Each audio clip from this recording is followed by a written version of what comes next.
আসসালামু আলাইকুম। আজকে আমি হালিম রান্না করব, সাথে নান রুটি বানাবো।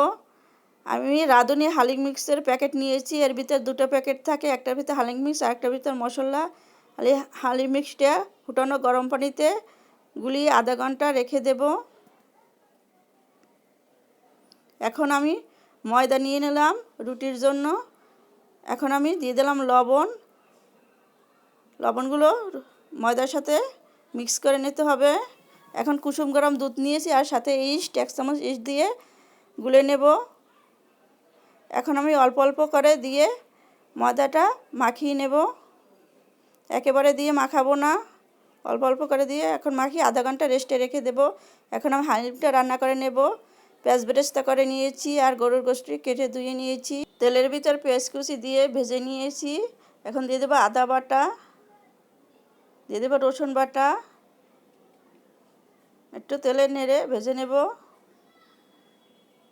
এখন একটু পানি দিয়ে দেব।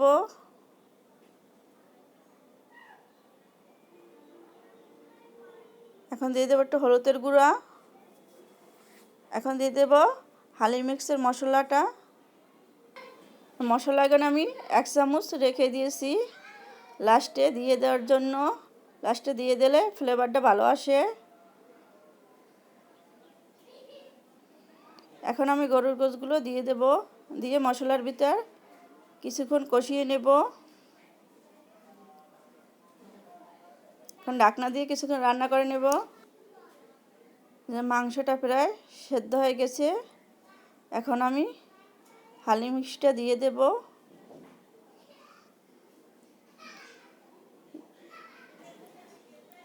এটা দিয়ে কিছুক্ষণ নেড়ে কষিয়ে নেব। এখন গরম পানি দিয়ে দিয়েছি, দিয়ে দিলাম লবণ স্বাদ মতো। এখন আধা ঘন্টা পর আমি একটু তেল দিয়ে আঠাটা মেখে নেব। এভাবে গোল গোল করে রুটিগুলো বানাতে হবে। আমি 5 মিনিট পর বেলে নেব। এভাবে ঢেকে রেখে দেব 5 মিনিট। এই যে হালিমটা আমার হয়ে গেছে।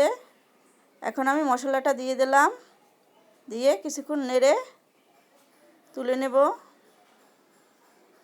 গরুর গোশটা সেদ্ধ হয়ে গেছে। এখন রুটিগুলো আমি বেলে নেব।